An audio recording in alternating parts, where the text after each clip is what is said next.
Hello नमस्कार दोस्तों, welcome to Q scholar. ये पार्ट 3 है हिस्टोरिकल बैकग्राउंड का। 2 पार्ट ऑलरेडी अपलोड हो चुके हैं। ये पार्ट 3 है और ये फाइनल पार्ट है। इसमें हम हिस्टोरिकल बैकग्राउंड को कंप्लीट कर लेंगे। तो चलिए शुरू करते हैं। पिछले पार्ट में हमने चार्टर एक्ट 1853 तक हमने कर लिया था। अब इससे आगे हम कर रहे हैं। तो देखिए 1857 में फर्स्ट वॉर ऑफ इंडिपेंडेंस हुआ। ब्रिटिश सरकार की इस, आप इसे फर्स्ट वॉर ऑफ इंडिपेंडेंस कीजिए या सिपाही म्यूटनी कहें, कुछ भी कहें, लेकिन इसने ब्रिटिश सरकार की भारत में जड़ें हिला दी। और इसके कारण अब क्या हुआ, क्योंकि ब्रिटिश सरकार इंग्लैंड से बैठ के सारा शासन चला रही थी court of directors and board of control के थ्रू। अब ऐसा होने जब ये हुआ तो उनको आवश्यकता महसूस हुई कि भैया ऐसे तो काम चलना नहीं है, क्योंकि ये जो जो दो बॉडीज हैं, board of control and court of directors, ये चीजें उतना बेहतर तरीके से संभाल पा नहीं रहे हैं। इसके लिए आया गवर्नमेंट ऑफ इंडिया एक्ट 1858, जिसे act for good governance in India कहा गया। तो देखिए इस तो देखते हैं इस ये जो एक्ट है, इसमें प्रोविजंस क्या क्या थे। तो सबसे पहला मैं आपको वो सभी प्रोविजंस इसमें कवर कराऊंगा जो एक्चुअल में है। ठीक है, एक एक्ट होता है वो बहुत बड़ा होता है, आपको वो पढ़ने की बिल्कुल आवश्यकता नहीं होती। जो एक्चुअल इंपॉर्टेंट है वही काम की है। ठीक है, और वो प्रॉपर मैं कवर करा रहा हूँ। ऐसा नहीं मैं शॉर्टकट कराने वाले काम, मेरा वो काम नहीं है। इस चैनल पे जो भी आपको मिलेगा ऑथेंटिक मिलेगा और इस लेवल का मिलेगा कि आप रिलाई कर सकें। आपको बहुत परेशान और टेंशन लेने की आवश्यकता नहीं है कि ये कैसा होगा। All are from standard books like Laxmikant and Indian polity of study IQ। मैं आपको दिखा ही सकता हूँ यहाँ पे। यहाँ पे आप देख लें तो ये भी है हमारे पास। बहुत सारी बुक्स हैं, ऐसा नहीं है कि एक बुक से हम पढ़ते हैं, बहुत सारी बुक्स हैं इंडियन पॉलिटी की जो हमारे पास हैं। तो चलिए शुरू करते हैं आगे। तो इसमें क्या हुआ, सबसे पहला ये इन्होंने किया कि जो कोर्ट ऑफ डायरेक्टर्स था और बोर्ड ऑफ कंट्रोल था, दोनों को अबॉलिश कर दिया गया। दोनों खत्म हो गई, दोनों का सिस्टम खत्म। और ये जो गवर्नर जनरल ऑफ इंडिया का जो डेजिग्नेशन था, ये टाइटल चेंज करके वाइसरॉय कर दिया गया कि अब ये जो पोस्ट होगा इसको वाइसरॉय कहा जाएगा। और क्योंकि अब दोनों बॉडीज तो खत्म होगी तो कंट्रोल कैसे किया जाएगा, इसके लिए जो ब्रिटेन की जो कैबिनेट थी, ब्रिटिश कैबिनेट, उसमें एक पोस्ट बनाया गया secretary of state for India.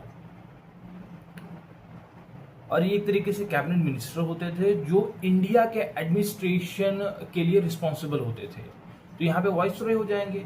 ये viceroy secretary of state for India को रिपोर्ट करेंगे और वो ब्रिटिश पार्लियामेंट को रिपोर्ट करेंगे। तो ये सारा सिस्टम किया गया। एक इनको बॉडी भी, जो secretary of state for India है, इनको एक लगभग 15 मेंबर्स की बॉडी भी दी गई जो इनको एडवाइस करती थी इन मैटर्स में। हालांकि ये जो बॉडी थी इसकी एडवाइस बाइंडिंग नहीं थी, एक तरीके से सलाह देंगे, मानना ना मानना सेक्रेटरी ऑफ स्टेट के ऊपर था। तो अब आप समझ सकते हैं कि दोनों बॉडीज को खत्म कर दिया गया। ठीक है जी, secretary of state for India आगे, वाइसरॉय, एक टाइटल चेंज कर दिया गया और ये रिपोर्ट करेंगे सारा सिस्टम। ऐसा हुआ जो कि बस इतना ही है। और आप समझ लीजिए, क्योंकि इन्होंने कहा था, अंग्रेजों ने कहा कि ये एक्ट ऑफ गुड गवर्नेंस है, लेकिन ऐसा कुछ इसमें था नहीं। मेनली इन्होंने किया कि उन्होंने अपनी पकड़ को और मजबूत किया और सोचा कि अब हमें खुद डायरेक्टली इन्वॉल्व होना पड़ेगा इंडिया में। तो वो किया, इसमें कोई एक्स्ट्रा नहीं किया अंग्रेजों ने कि हम कुछ ना इनको रूल करने की पावर दे दें, ऐसा कुछ नहीं हुआ यहाँ पे। इसके बाद आया इंडियन काउंसिल एक्ट 1861। अब देखिए ये एक्ट आया क्यों, इसके पीछे का बैकग्राउंड क्या है एक्चुअल में। क्योंकि जो 1857 का 1857 का जो विद्रोह हुआ, उसमें अंग्रेज ये समझ चुके थे कि ऐसे तो नहीं हो पाएगा कि हम ऐसे रूल करते जाएं, है ना। तो उन्होंने सोचा कि क्यों ना इंडियंस को ही एडमिनिस्ट्रेशन में ले आए। जो लोअर पोस्ट है वहां पे हम ले आते हैं इंडियंस को। जब इंडियन भी इस सिस्टम का हिस्सा होंगे तो विद्रोह कैसे करेंगे? ठीक है, तो ये उनकी मंशा थी कि ऐसा किया जाए। और इसकी शुरुआत कहाँ से उन्होंने की? उन्होंने कहा कि जो, जैसा हमने पिछली वीडियो में हमने डिस्कस किया हुआ है कि जो एग्जीक्यूटिव काउंसिल से अलग करके एक और बॉडी बनाई गई थी, इंडियन लेजिस्लेटिव काउंसिल।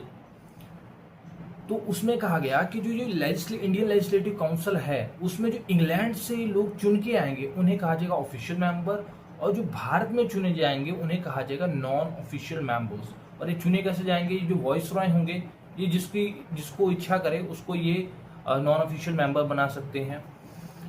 तो क्योंकि इन लोगों को सिस्टम लाना है और लाएंगे तभी ये लोग विद्रोह नहीं करेंगे, तो ये सिस्टम था। तो कौन है यहाँ पे? राजाओं बनारस, महाराजाओं पटियाला और सर दिनकर राव, ये वो लोग थे जो लॉयल थे ब्रिटिश क्राउन को। ये सारी बातें हो गई। इसके साथ ही जो अब यहाँ पे क्या किया गया कि जो लेजिस्लेटिव पावर है वो रिस्टोर करना स्टार्ट किया गया, क्योंकि हमें पता है कि जो चार्टर एक्ट हुआ 1833 उसमें सेंट्रलाइजेशन पीक पे पहुंच गई। क्योंकि पेपर में आ भी सकता है कि किस एक्ट में सेंट्रलाइजेशन एकदम पीक पे पहुंची, वो था चार्टर एक्ट 1833। तो वहां पे अब यहाँ पे ये लोग चाह रहे हैं कि नहीं, वो सिस्टम गलत था, हमें सेंट्रलाइजेशन नहीं करना है, अब पावर को बांटना है ताकि ज्यादा लोग इन्वॉल्व रहेंगे तो चीजें बेहतर चलेंगी। एक आदमी के हाथ में सारा पावर देंगे तो काम गड़बड़ हो जाएगा। तो यहाँ पे अब जो लेजिस्लेटिव पावर्स हैं वो डिस्ट्रीब्यूट की गई गवर्नर्स को, नए लेजिस्लेटिव असेंबलीज बनाएगी प्रोविंसेस में। और लगभग 1859 में, क्योंकि जो फर्स्ट वाइसरॉय बने वो लॉर्ड कैनिंग थे, तो लॉर्ड कैनिंग ने 1859 में क्या किया कि पोर्टफोलियो सिस्टम इंट्रोड्यूस किया। पोर्टफोलियो सिस्टम क्या था कि जो एग्जीक्यूटिव काउंसिल का मेंबर होंगे उनको, हर मेंबर को एक एक डिपार्टमेंट का इंचार्ज बना दिया जाएगा और उस डिपार्टमेंट से रिलेटेड फाइनल जो डिसीजन है वो मेंबर लेंगे। ठीक है, जैसे आज भी होता है डिफेंस मिनिस्टर डिफेंस से रिलेटेड चीजें देख रहे होते हैं, वैसा ही उस सिस्टम वहां पे किया गया, पोर्टफोलियो सिस्टम बना दिया गया। तो इस एक्ट में उसको रिकॉग्निशन मिल गई, मान्यता मिल गई। और यहाँ पे ऑर्डिनेंस सिस्टम आया कि अगर वॉइसरॉय को कुछ एक्ट वगैरह बनाना है, कुछ इमरजेंसी सिचुएशन है, तो वहाँ पे जरूरी नहीं है कि वो लेजिस्लेटिव काउंसिल से कंसल्ट करेंगे, वो चाहे तो ये खुद भी बना सकते हैं। और ऐसे लॉज की जो वैलिडिटी होगी वो 6 महीने तक होगी, जैसा अभी भी हमारे भारत में देखने को मिलता है। तो ये पहला एक्ट था। अब दूसरा एक्ट था। अब इसके बाद क्या हुआ? इसके बाद आता है इंडियन काउंसिल एक्ट 1892। इसमें क्या, इसमें मेनली 3 बातें आपने समझना है जो एक्चुअल में काम की हैं। पहला था कि दोनों ऑफिशियल नॉन ऑफिशियल दोनों की संख्या बढ़ाएगी, नंबर्स को बढ़ाया गया, सेंटर में भी, प्रोविंसेस में भी और सेंटर में भी, दोनों जगह बढ़ाया गया। लेकिन काम की बात यहाँ पे ये है कि इस एक्ट के अंदर ये इंश्योर किया गया कि जो नॉन ऑफिशियल मेंबर्स हैं वो कम हो ऑफिशियल से, मतलब ऑफिशियल की मेजोरिटी हो और उनसे कम हो नॉन ऑफिशियल, ये यहाँ पे इंश्योर किया गया। दूसरी बात, यहाँ पे जो इंडियन जो ये लेजिस्लेटिव काउंसिल है इसको अब पावर दी गई। कौन सी पावर दी गई भाई? कि आप बजट पे डिस्कशन कर सकते हैं और आप चाहें तो एग्जीक्यूटिव से आप क्वेश्चन पूछ सकते हैं, वॉइसरॉय से, मतलब आप क्वेश्चन पूछने की पावर दी गई पहली बार।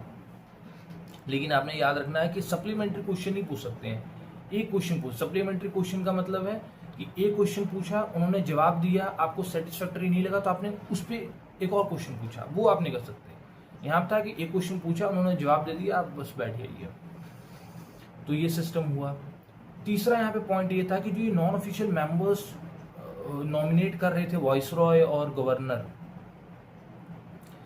यहाँ पे सिस्टम लाया गया कि अब इन मेंबर्स को रिकमेंडेशन पे नॉमिनेट किया जाएगा। जैसे कि बॉम्बे, मद्रास, कलकत्ता की जो प्रेसिडेंसी है, वहाँ की सरकारें जो वहाँ के सब बैठ रहे हैं वो रिकमेंडेशन जो देंगे।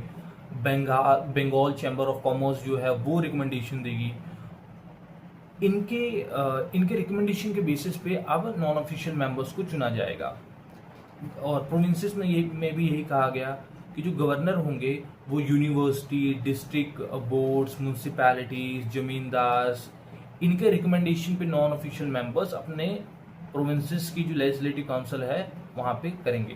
तो आप समझ लीजिए कुछ हद तक एक एलिमेंट डेमोक्रेसी का यहाँ पे दिखने लगा था इस एक्ट में।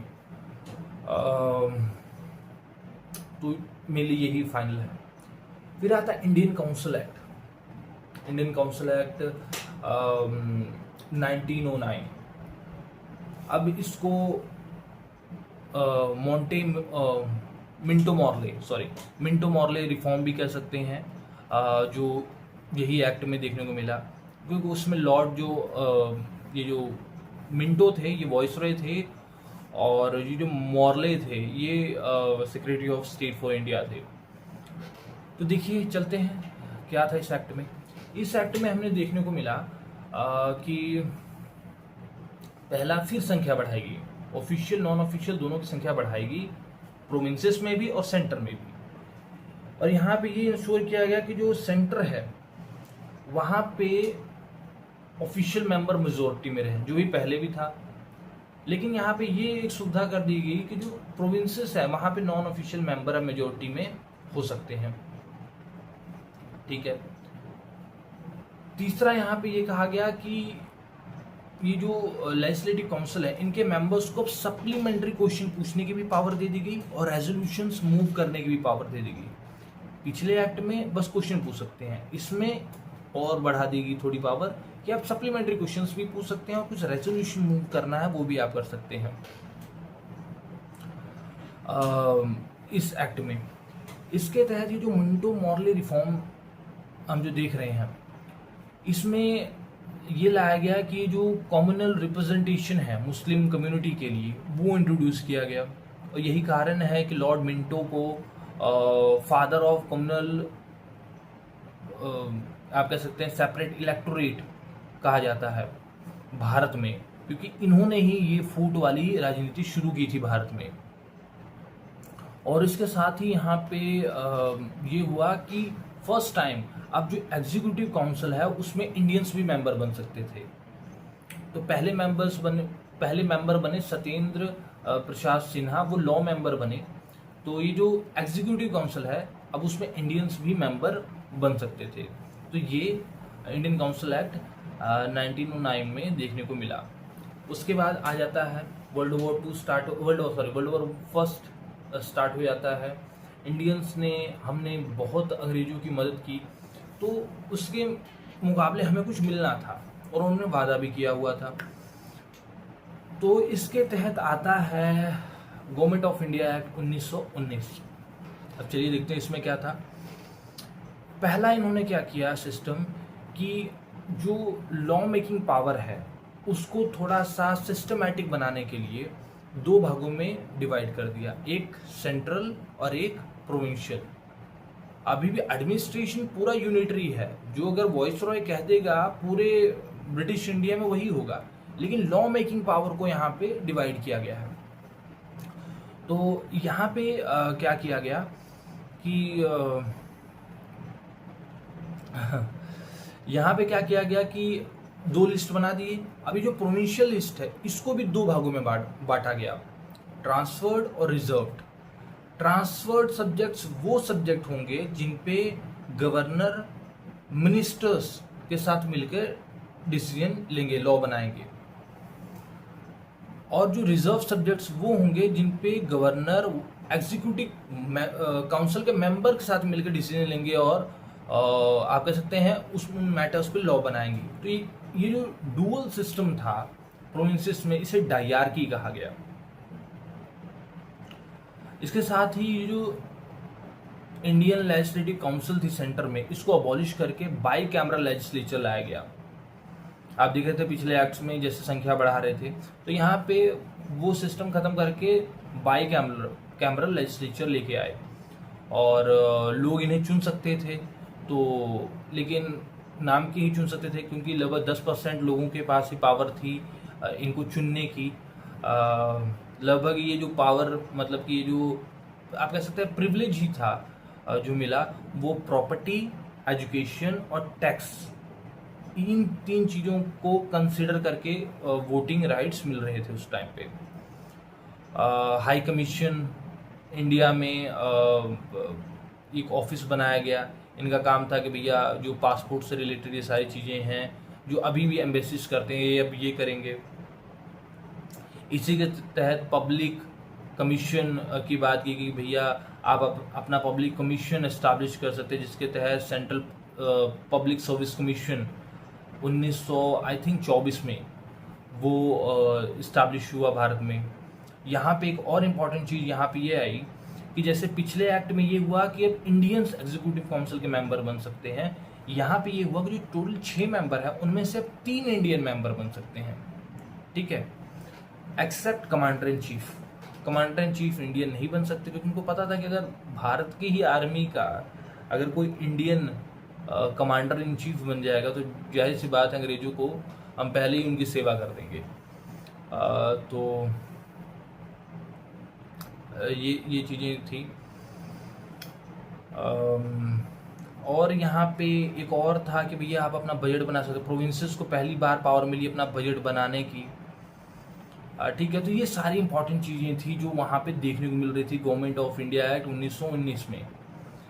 इसके साथ इसमें ये भी कहा गया कि 10 साल बाद रिव्यू किया जाएगा कैसा है इसका वर्किंग, और उसके अकॉर्डिंग आगे के लॉस बनाए जाएंगे। तो ये था total government of India act 1919। अब इसके बाद देखिए क्या होता है। बनना था 1929 में कमेटी इसके लिए, लेकिन 2 साल पहले ही बना दिया गया, जिसका नाम था साइमन कमीशन। काफ़ी फेमस है, आपको पता भी होगा। 7 मेंबर की बॉडी थी, सर जॉन साइमन इसके चेयरमैन थे। तो यहाँ पे इंडियन लीडर्स ने जैसे पंडित जवाहरलाल नेहरू जी और भी मतलब जो भी लीडर्स थे, सभी ने, गांधी जी का भी ये टाइम रहा है, तो सभी ने इसका विरोध किया। क्यों? क्योंकि भाई आप इंडिया में आप रिव्यू करने आ रहे हो कि ये लॉस कैसे काम कर रहे हैं, और वहाँ पे कोई इंडियन ही मेंबर नहीं है, तो इसके लिए इसका काफ़ी विरोध किया गया। तो 27 में ये बना, और 2030 में मतलब 1930 में इसने अपनी रिपोर्ट ब्रिटिश गवर्नमेंट को सौंप दी साइमन कमीशन ने, और रिकमेंडेशन क्या दिया कि ये जो प्रोविंसेस है वहाँ पे डायरार्की को ख़त्म करके अब रिस्पॉन्सिबल गवर्नमेंट लाया जाए, और सेंटर पे फेडरेशन बनाया जाए। फेडरेशन मतलब कि जो प्रिंसली स्टेट्स हैं उनको मिला के, और ये जो प्रोविंसेस इनको मिला के फेडरेशन बनाया जाए। वहाँ पे डायरार्की लाया जाए सेंटर में, और ये जो कम्युनल रिप्रेजेंटेशन है इसको और बढ़ाया जाए। ये सारी उनकी रिकमेंडेशन थी। अब ये जो इन्होंने रिकमेंडेशन दी, इस पे 3 राउंड टेबल कॉन्फ्रेंसेस ऑर्गेनाइज की गई लंदन में, और इसी के तहत ताकि गांधी जी भी चलें, तो 2nd राउंड टेबल मीटिंग में गांधी जी गए थे। गांधी इरविन पैक्ट हुआ, उसके बाद वहाँ गए वो। लेकिन यहाँ पे क्या हुआ कि यहाँ पे बात चली कि कम्युनल रिप्रेजेंटेशन जिसको डिप्रेस क्लास मतलब SC कम्युनिटी को देने की बात हुई, क्योंकि बाबा साहब भी वहाँ थे। तो यहाँ पे उन्होंने कहा कि अगर आप चाहते हैं तो आप या तो आपस में कुछ सुलह कर लीजिए, नहीं तो भैया कम्युनल रिप्रेजेंटेशन की जो बात हो रही है हम डिप्रेस सेक्शन को भी दे देंगे। और ये सभी देखते हुए गांधी जी ने थोड़ा नाराज़ हुए, गांधी जी काफ़ी नाराज़ हुए, और वो भारत आए और उन्होंने फिर आंदोलन स्टार्ट कर दिया। उनको अरेस्ट कर लिया गया और पूना के येरावदा जेल में उन्हें रखा गया था। फिर वहाँ पे कम्युनल अवार्ड की बात आई। रैमसे मैकडोनाल्ड जो उस समय प्रधानमंत्री थे ब्रिटेन के 1932 में, तो उन्होंने ये कहा कि भैया अब कम्युनल अवार्ड के तहत जो सेपरेट इलेक्टोरेट पहले से चल रहा है वो तो हम करेंगे ही, अब हम डिप्रेस्ड क्लास, वुमेन और लेबर को भी देंगे। ये बात सुनते गांधी जी ने आमरण अनशन स्टार्ट कर दिया जेल में ही, और फिर बाद में पूना पैक्ट हुआ। बाबा साहब वहाँ गए और पूना पैक्ट साइन हुआ दोनों गांधी जी और बाबा साहब के बीच में कि हाँ भाई हम बटेंगे नहीं, हम साथ रहेंगे। और ब्रिटिश रहे। इतना होने के बावजूद भी आता है गवर्नमेंट ऑफ इंडिया एक्ट 1935। अब देखिए यहाँ पे क्या था। सबसे पहला जो रिकमेंडेशन था, और आपने ये भी याद रखना है कि जो 3 राउंड टेबल मीटिंग्स हुए, साइमन कमीशन ने अपनी रिपोर्ट दी, उस पर 3 राउंड टेबल मीटिंग्स हुए। इन मीटिंग में जो क्रक्स निकला, जो कंक्लूजन निकला, उस पर बना white paper on constitution reforms. ये white paper on constitution reform को सबमिट किया गया joint select committee of parliament, ठीक है। फिर उनके रिव्यू और रिकमेंडेशन के बाद गवर्नमेंट ऑफ इंडिया 1935 आया है। तो समझ रहे हैं कितना बहुत ज़्यादा यहाँ पे चीज़ें की गई हैं। तो सबसे पहली बात हुई कि फेडरेशन ऑफ इंडिया होगा, ऑल इंडिया फेडरेशन बनाया जाएगा प्रोविंसेस और प्रिंसेस स्टेट्स को मिला के, जिसमें एक सेंट्रल सब्जेक्ट होगा और प्रोविंशियल सब्जेक्ट, कॉन्करेंट लिस्ट, ये सारी होंगे। तो ये बात की गई, लेकिन हाँ, क्योंकि कभी ये बना ही नहीं। डायरकी लाने की बात की गई सेंटर में, वो भी नहीं कभी बना। फिर रिस्पॉन्सिबल गवर्नमेंट होगा प्रोविंसेस में डायरकी ख़त्म करके, तो हाँ वो बना। 1937 में इलेक्शन भी हुए और 2 साल तक सरकारें भी रही। और फिर उसके बाद क्या होता है कि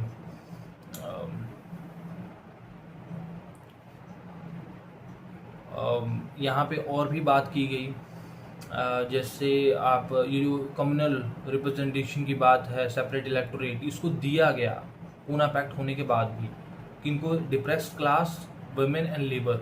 आप समझ रहे हैं डिवाइड एंड रूल चल रहा है भारत में, वो जाते वक्त भी प्रॉपरली हमें तोड़ना चाह रहे हैं, तो उन्होंने कभी बख्शा नहीं हमें। तो ये हुआ। इसी के तहत ही आप देखेंगे तो फेडरल बैंक, जिससे आज SBI RBI कह सकते हैं, यही लॉ के तहत इस्टेब्लिश किया गया है। Federal court, supreme court of India. तो ये सारी चीज़ गवर्नमेंट ऑफ इंडिया एक्ट 1935 में देखने को मिला। फिर क्या होता है, लगभग 20 फरवरी था, 20 फरवरी 1947 को क्लेमेंट एटले, ब्रिटिश प्रधानमंत्री, उन्होंने अनाउंस किया कि भैया हम 30 जून 1948 से पहले भारत से निकल जाएंगे। तो टाइम दिया, लेकिन फिर क्या होता है, 3 जून प्लान, जिसे माउंट बैटन प्लान कहा जाता है, कि हाँ जो मुस्लिम मेजॉरिटी एरिया है वो पाकिस्तान बनेगा, हिंदू मेजॉरिटी एरिया है वो भारत का हिस्सा रहेगा। तो जब इस पर सहमति बन गया, क्योंकि बहुत सारा खून बह रहा था, और जब इस पर सहमति बन गई, तो उसके बाद आता है, बहुत जल्दी में आता है, गवर्नमेंट इंडियन इंडिपेंडेंस एक्ट 1947। इसमें क्या क्या था, इसमें देखिए बहुत सारी जगह, बहुत वीडियोस में बहुत ज़्यादा बढ़ाया हुआ है, इसमें आपने बहुत परेशानी होना। एक लॉजिकल ही बातें हैं इसमें। सबसे पहली बात कि भैया हम 15 अगस्त 1947 को अंग्रेजों का शासन भारत से ख़त्म हो जाएगा, फर्स्ट पॉइंट। दूसरा कि हमारे जाने के बाद 2 देश बनेंगे, इंडिया और पाकिस्तान, ठीक है। इनकी जो कॉन्स्टिट्यूशन असेंबलीज हैं वो अपने देश के लिए, रिस्पेक्टिव देश के लिए कॉन्स्टिट्यूशन बनाएंगी, ठीक है। और ब्रिटिश पार्लियामेंट का कोई भी लॉ इन दोनों कंट्रीज़ पे लागू नहीं होगा। इनका जो सिस्टम है एडमिनिस्ट्रेशन का, वो गवर्नमेंट ऑफ इंडिया 1935 से चलेगा, लेकिन अगर वो चाहें तो इसमें भी अमेंडमेंट कर सकते हैं या कोई इसको ख़त्म कर सकते हैं। ये भी कहा गया कि जो ब्रिटिश सरकार है यहाँ के एडमिनिस्ट्रेशन के लिए 15 अगस्त के बाद रिस्पॉन्सिबल नहीं होगी।